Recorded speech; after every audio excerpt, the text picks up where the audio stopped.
Hello, everybody. This is Melissa, obviously, on my page. I forget every time I'm doing an insurance exam queen video, I say, This is Melissa, the insurance exam queen. So now I'm just like familiar with doing that. But anyway, okay, so I wanted to come on and talk about my feelings about missing my husband who left me in April. So if you've been following along on my page at all, 2 years ago we met each other on the 23rd. We were engaged to be married on the 26th of July. We had a 3-day engagement.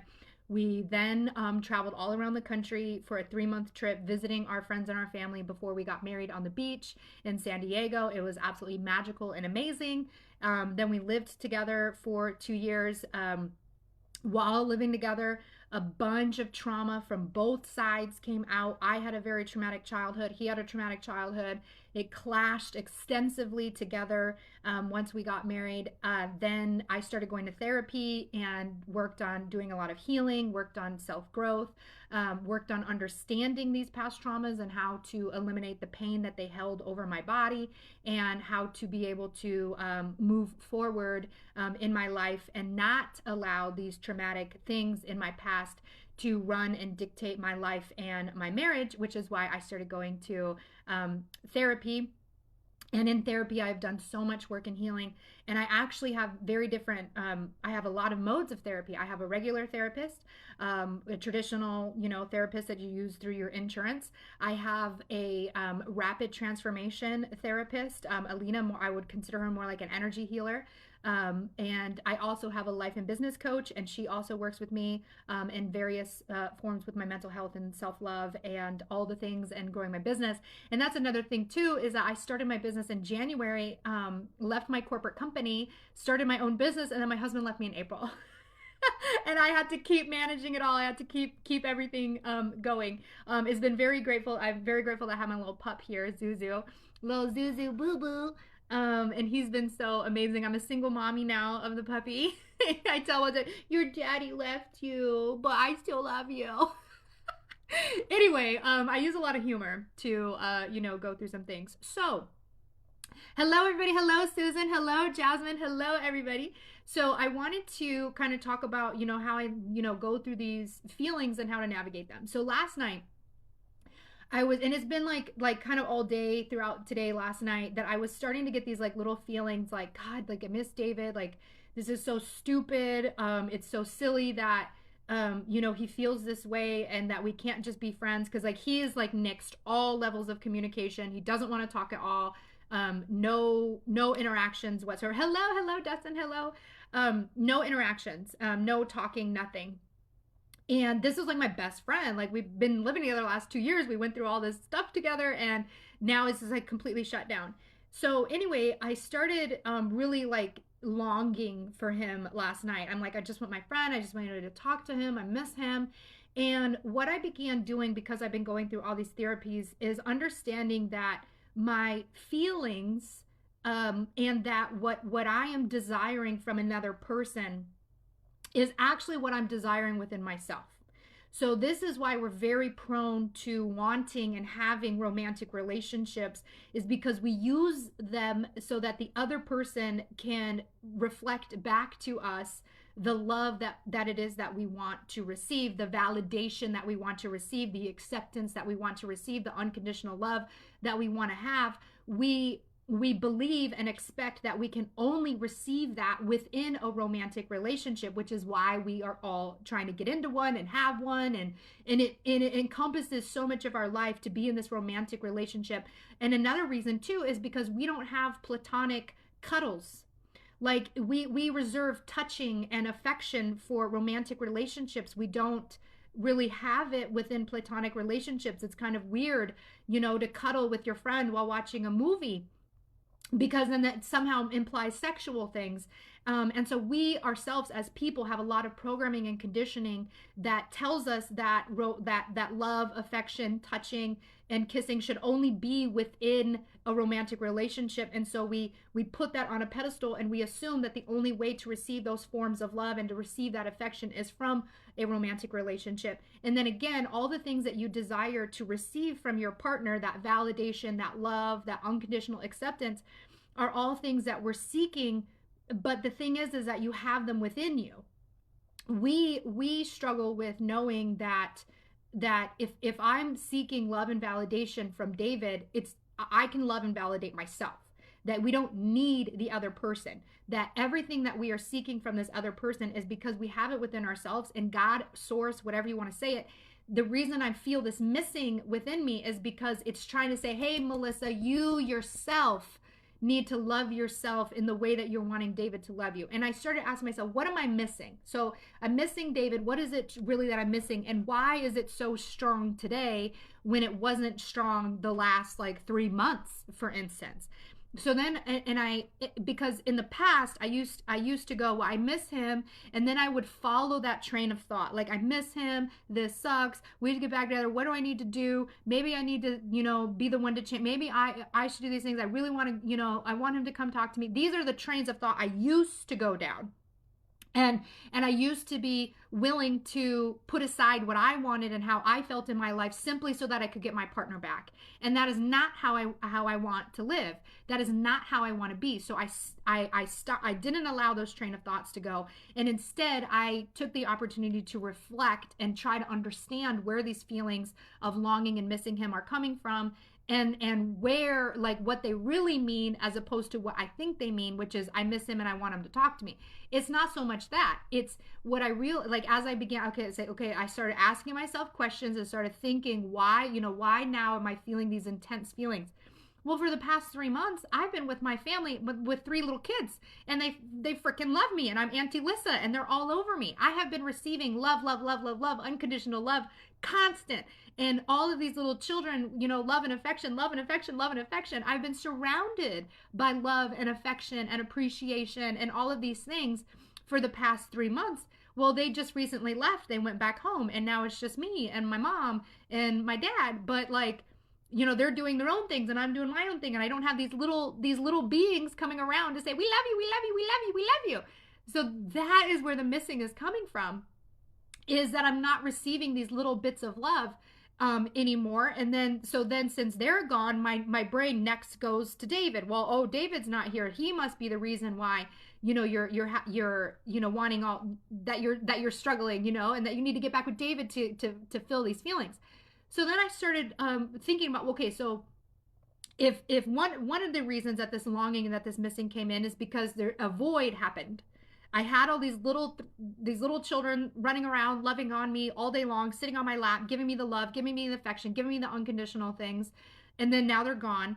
And so it feels like a void is here, and my typical response is to fill it with a romantic partner, because again, we have those issues with believing that a romantic partner is the only way that we can receive love, cuddles, affection, validation, things like that. So then I was like, okay, so what it is I'm missing these things. The kids are gone. I'm not receiving this constant love and affection from them. I'm programmed and conditioned to believe that I only get this stuff through my romantic partner, and thus I am now missing David extra hard. And I'm almost, and my brain, not almost, but that my brain was previously triggered to go into, well, how can I fix it, and how can I get him to love me, and how can I receive that validation again, and how can I get that stuff from him. And now, with all the therapies and all the work and all the healing that I've done, instead of my brain going into that, my brain goes into, how can I do these things for myself? How can I love myself? How can I, fulfill these longings within my own heart?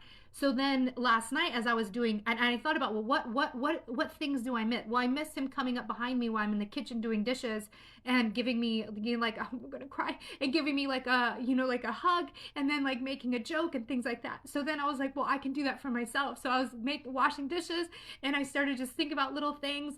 And then I was like reminding myself how, like, I romanticize my life. I can be romantic for myself. Like, you don't need another person to experience romance. You can romance yourself. You can get a nice piece of lingerie. You can get some candles. You can get a book. You can get yourself some flowers. We don't need to wait for another person to have those things. We don't need to wait for another person to validate that we deserve romantic things and to have someone else give us those things. And in fact, the law of attraction and manifestation says that if you want something, you got to be in the feeling and the vibration of that thing. So to do it, you do it for yourself. So if you want a partner who brings you coffee every morning, make yourself coffee every morning and be cute about it. Be like, oh, look at the little coffee I'm making for myself. It feels so good to have the coffee. And ooh, it's made for me. You know, like when you do those things for yourself, it puts you in the frequency and the vibration to find a partner who it wants to do it for you. So this is all the stuff that I was doing for myself last night. I wanted to take care of myself. And that's why the last few days I've been posting little pictures of the food that I'm making. So one of the biggest things that I noticed about myself, because everything is about reflection and awareness. Reflection, awareness of what I'm doing, how I'm doing it, and then reflecting, is that how I want to be and where is that coming from? Are there any changes that I want to make? So I'm reflecting on my feelings and questioning them instead of just digging into them and allowing them to run. Oh, you miss him and you need to get him back. And what are all the things you need to do to get him back? And how can you email him? What is he going to, how can you get him to talk to you again? Like, that's where my brain would have gone if I believed that he is the only way for me to receive love and validation and acceptance. Now my brain goes, you can receive love and validation. You can give that to yourself even. So when we first broke up, or when he left, I was in the habit of cooking meals for him, 3 meals a day and cute little meals, like I would make sure like lunch wasn't just a sandwich. It was a sandwich. It was some French fries. It was like some veggie sticks. Like I would make sure that it was a well-rounded meal, all 3 meals that I gave him most every day. But when he left, I stopped doing it. Like I was only doing it because he was there. Why am I not doing it for myself? So then I'm working on making sure that I'm doing that for myself. I'm taking care of myself in that way. Then I'm making cute little meals for myself. If I can make cute little meals for him, I can make cute little meals for myself. And then I post pictures about it because it helps to see that I am taking care of myself, in that way, and providing myself that love and that unconditional acceptance and support that I was, seeking from him. So this is how I build my self-love. I identify what it is that I want to receive from my romantic partner. Then I give those things to myself, and then it builds within me the self-love, and I feel great. Like I feel good. Like I certainly miss him. I miss my husband. I miss, our relationship and our friendship. I'm not trying to jump back into our marriage. Even if we began communicating again, there's so many things that would need to that we would need to talk about, go through, and process. We did have problems within our marriage because we had so much trauma from each other. And there are many things that would have to be changed before I jump in and say, yeah, I want to be full-blown your wife again. But I would so much love to have our friendship again. And I miss that for sure. And I wish that we could talk to each other, but he's in a space where he's not able to do that. And I respect that. But in the meantime, I don't need to dwell into these feelings of missing him and thinking that my life is over. That's another part of the programming and the conditioning. You're only valuable if you have a partner. You're only valuable if somebody wants to date you. Your time, your life is only worth living if there's someone else who wants to do it with you. Do it yourself. Do it yourself. Do it yourself. Love yourself. Take care of yourself. And that was also something that's really powerful, was that in our marriage, he kept saying he wanted to go to the gym. I want to go to the gym. I want to go to the gym. I want to go to the gym. He talked about it all the time. He would set him, he's like, okay, for the next 2 weeks, I'm going to do this, and it's going to prepare me to go to the gym, and then I'm going to go to the gym. He never did it. That was one of our struggles, is that he never wanted to leave the house. When we first got together, we went everywhere. We traveled everywhere. We went all the places. And so like, that was what I thought our lifestyle was going to be. But once we got married and he set up his own studio, he was in his room all the time, 24/7, and he didn't want to leave. I would wake up alone. I would go to bed alone. I ate breakfast alone. Sometimes he would eat lunch with me out on the porch. We usually ate dinner together, but that was just about it. And we weren't even like really living together. We were just almost like roommates. And that was one of the things that I tried to talk about it with him, and he would take it as an attack, and that I was listing out all of his problems. And it wasn't about a problem. It was about my feelings about, I wanted us to be more of a partnership, but we're more like roommates. What are some things that we can do, to work with that? And he was like, either don't bring it up to me, or know that I'm not going to come out of my studio until I hit it big in music, and it's going to happen one day. right? He wanted me to hold off on all the things I thought our relationship would be until he hit it big in music. And I partly understand that, but he still had like doing the music, he was still really struggling with like how and what he wanted to do within the music, because he still had so much trauma that was preventing him from truly tapping into his desires and what it is that he wanted. He was still living for other people, living for his dad, living for his mom, living for the belief system that other people gave him. And he even struggled to be true to himself about what music he wanted to produce. He's a bisexual white rapper who's a sex worker, and these are things that he was afraid to talk about within his music, but it's totally a part of his identity. And this is why he struggled so badly to produce the music the way that he wanted. And he would just plug himself in the studio making things, but not putting anything out there. He would put beats out there, but he wanted to be producing music. He wanted to make an album. He wanted to do all these things. None of that got done. Like none of that happened when he was working every single day in the studio. So for me, I was struggling. I'm like, you say you want to do all these things. You're in your studio 24/7, but you're not producing anything. You're not actually putting anything out there. You keep changing your mind, changing your path. And it's all because he couldn't truly tap into what it is he actually wanted and what it is he actually wants to sing and what he actually wants to make music about. He's still doing it based on other people's opinions and other people's ideas. And we couldn't even have that conversation. Like he was like, no, you don't understand. This is different. You're not part of the music industry, or you know, like that's just not how I want to be. You know, it's just whatever. But that was a big thing, was that it just, we weren't really living a life together. So for me, it's some people may like they don't understand how it is that I'm fully functioning and living my own life and not, you know, depressed and crawling on the floor and, you know, curling up in a ball and being super sad, is because we were already living apart anyway while living together. I was already separate from him, living my own life, taking myself out to restaurants, going and traveling while he stayed in the studio. So it was easy for me to just be like, okay, he left and he's gone. It wasn't much different than how I was already living, other than being able to see him every day, kiss him every day, you know, talk to him every day, which I still think that we could do that. But for him, he decided he doesn't want that. And he's very angry. He's very upset. He blames me for a lot. He still posts every day. I haven't checked in a while, but he was posting every day something negative about me, and bashing me in some form or fashion. And I look at all of that. Again, I'm going through so much therapy. I look at all of that as an expression of his anger and being unable to manage and control his emotions and understand where his anger is actually coming from, and that it's not truly geared towards me, but that I'm a projection of a place that he can put that anger, and a place where he can put that blame. Instead of looking within himself, he sees me as the external problem instead of going internally to see what's going on with him. And that is the thing that I do so much, is I say, okay, if I feel this way about a person, what does that mean about myself?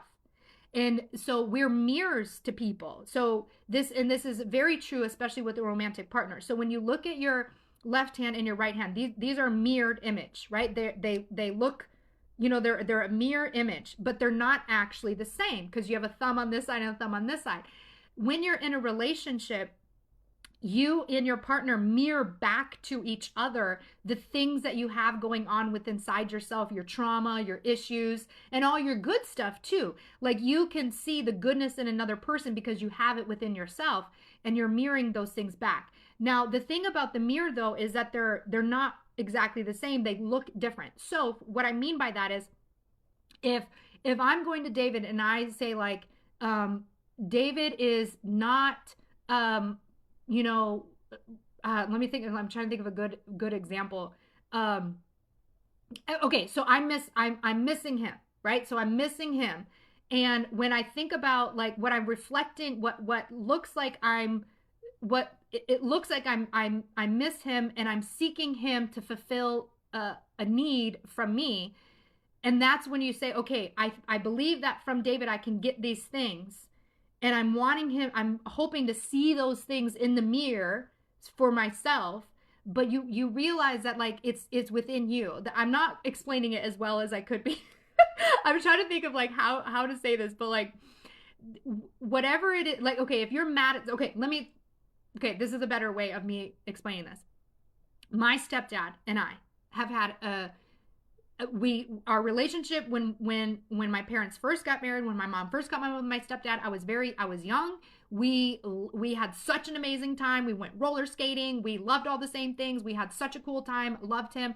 But then a lot of crazy shit happened when my parents got divorced, and I also like really struggled with my dad, my biological dad, and I projected all the things that I hated about my dad onto my stepdad, because it's easier to hate your step parent than it is to hate your biological parent. So instead of being mad or frustrated at my actual dad, I put all that anger and frustration towards my stepdad, and it clouded our relationship. And then I would hate him for certain things. He was loud. He's very flashy in a way. He likes to tell stories a lot. He likes to dominate the conversation. And these are all the things that I was like, oh, I hate that about him. I hate that about, oh my God, why is he like that?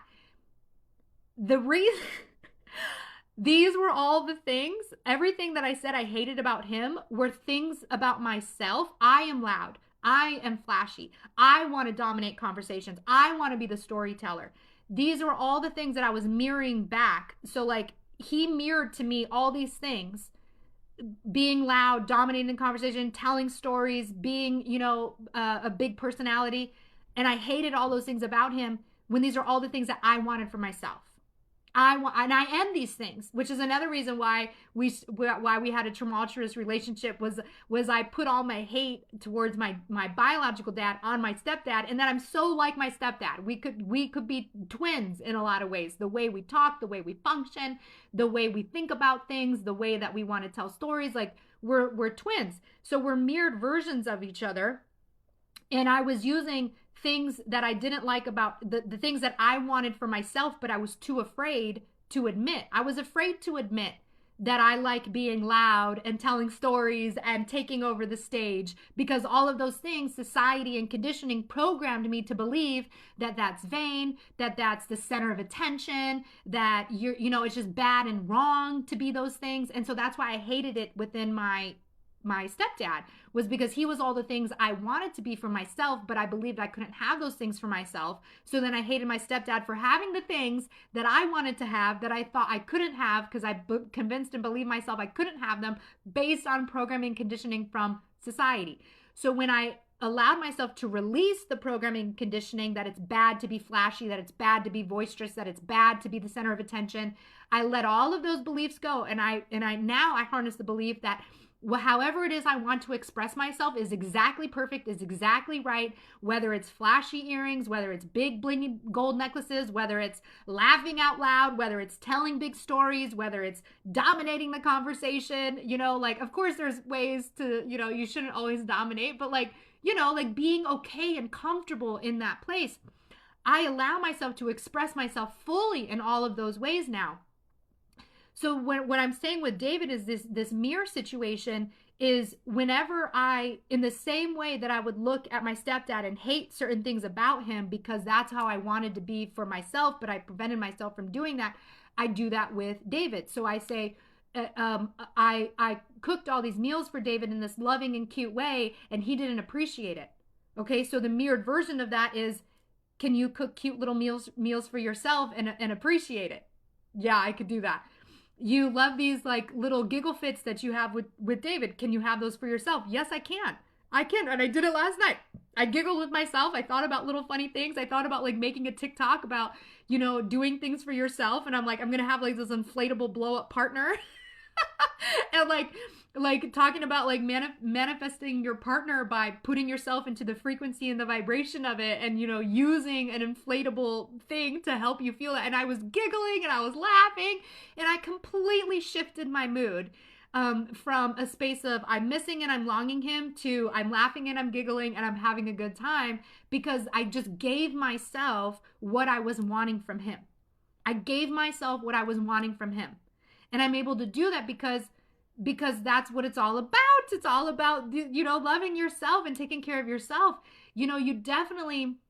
We all deserve to have a person in our lives who is a actual physical representation and separate, that can provide us love and support and all these things. But at the same time, you need to be able to harness those things within yourself as well, and not be dependent upon the other person. If I only relied on David validating me and giving me love, and I didn't have any of it for myself, I would completely crumble when he left. But I I don't. I stand for myself. I take care of myself. I pour love back into myself. And so I didn't crumble when he left. I'm able to stand strong with that. So anyway, I think I've said everything that I wanted to say. I love you all so much. I hope that this helps. I know, like I said, we are so programmed and conditioned within society to think that our romantic partner is the end all be all, and that if we don't have one or that they leave us, the world is over, everything is over. And it doesn't need to be that way. Whatever you're thinking or feeling about your partner, don't follow the negative side of it, but dig into it and say, if I wanted this from that person, how can I give that to myself? If I think that if I can only receive love and validation from an outside person, how can I do it for myself? And that's what I began doing for myself last night. And it was so awesome and amazing. And I feel really, really good. And I'm not in a space of lowering myself and my conditions and the things that I want for myself in place of those feelings. Like, oh, I hate missing him so much, so I will give up on what I believe our relationship should look like just to have him here. In fact, it was so crazy. I watched Eat, Pray, Love for the first time. The movie Eat, Pray, Love. I don't know how I've never seen it ever, but it was like, oh my God, like this is my life. And in fact, it was so crazy because the name Stevens and David were in there. And then they even called, her name was Elizabeth in the movie, but one of the characters called her Liz. And that's one of my nicknames. And I'm like, oh my gosh, but she had left her husband, and he's like, but I miss you and I love you. She's like, so love me, so miss me, send me love and light when you think about me, and then let it go. And that's exactly what I do. So when I feel feelings of David and missing him and longing him, instead of, well, I'll do whatever it takes to get him back because I hate missing him, I appreciate him. I feel the love for him. I send him love and light when I think about him, and then I let the thought go, and I go to do something else. And that is super powerful as well. So yeah, so I just wanted to share that with you all. I love you all so much. I really enjoy talking about these things because, again, I'm an external processor, and it allows me to process through the information when I talk through some things. I think it's really powerful that we start shifting our conversations around relationships and how we treat romantic partners, that they're the end all be all, and if they leave us, that our life is over and everything is destroyed. We really need to shift our conversations around that. We really need to shift our conversations around how we reserve physical love and affection for romantic relationships only. We should be able to have platonic cuddles. We should have platonic affection with each other. We shouldn't only reserve that for romantic relationships, because if we do, then that means that we must always be in one, and that, you know, we put all of our worth and our self, everything's into having that relationship to receive those things. It is very important. I talk a lot about, well, do it for yourself, and even cuddle yourself, like love yourself. Like that was another thing I did last night, was when I was washing my face to get ready for bed, which is part of my self-love ritual. Growing up is part of my traumatic thing, I was made to believe that taking care of yourself was vain and it made you bad. And all of my lotions and potions that I had to take care of myself were taken from me. And there's a whole lot of trauma around that because I went to a boarding school and it was just shitty. But anyway, going to therapy, I created a routine of like loving myself and taking care of my body. And I wash my face, twice a day. I put lotions on my body. And I really just spend time loving myself and just giving myself that love into my body. And in the same way that I want, someone else to touch me, I'm like touching myself. And it really does help. And I don't want anyone to think that that's weird. I mean, we fucking masturbate, right? Like, you can cuddle yourself too. You can love on yourself too. You can do these things for yourself. So last night when I'm sorry, baby, let me put your head down. Last night when I was watching my face, I was like, like, oh, this is so nice. I love myself. I'm making my skin so pretty. I'm washing myself. Ooh, I'm getting my nose. Make sure I get my cheeks. Ooh, yeah. And I literally washed my face like that. And I had such a good time. And I was laughing and giggling while I was washing my face, thinking about all the goodness. I was laughing and giggling while I was brushing my teeth. You don't need another human to have those experiences and to have that, fun and giggles in your life. but and so I focus on that, but you don't need that. But and it is important though to have another human. So I'm not saying that you shouldn't ever expect another human to provide you those things, that you could do them within yourself. It is normal and completely acceptable to have another person and a partner do that. But if you rely solely on them and they leave away, then you can be crushed and crumbled and absolutely destroyed. So you need both. You need to be able to stand strong within yourself and love on yourself and take care of yourself, and be able to have a loving relationship that can provide you those things as well, but not be the end all be all, because if the relationship is over, you lose all of that. You need to have it within yourself, as well. So and what's really cool is when you do take care of yourself in a way of saying, I'm going to give myself love and giggles. I'm going to make cute meals for myself. I'm going to make myself coffee. I'm going to take myself on trips. I'm going to take myself on dates. I'm going to buy myself presents. And I'm going to enjoy all of it. You're putting yourself into the frequency and the vibration of attracting that into your life from an actual partner. And for me, another thing too is I want the love of a lifetime. I want an incredible, amazing partnership. I want to feel passionate every day about my partner. I want to feel loved and adored every single day. And that's a truly big, amazing relationship. And if it wasn't with him, I'm okay with that, because I'm waiting for the best. I'm holding out for the best. Like the best of what it could be, the love of my life, the love of a lifetime, the incredible fucking love story that's just absolutely amazing. And if it happens when I'm 70, it happens when I'm 70. I'm okay waiting for it, because it will be the fucking grandest thing ever.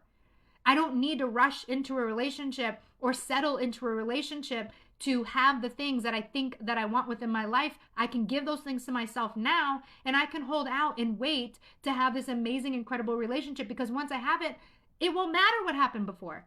And I'm wanting this love of a lifetime. And yeah, and Kimberly, like, it has come. Like, I have incredible loving relationships. It's not even like a void. It's not even something that I feel like I'm lacking, because I'm doing it for myself. And I know that within the future that it's available to me, and that the more that I'm living within it now, the closer I'm bringing it, to myself. So, okay, so I know I said I was going to go before, so I'm actually going to go now. I love you all so much. Let's change our conversation around relationships. Let's change our programming conditioning around how we find love, and how we have to, only receive affection within, romantic relationships. Let's change our conversation around how we deal with ourselves after a breakup. Let's change our conversation about how we reflect and deal with our feelings and emotions. And these are all the things that I love talking about. So love you all. Have an amazing day.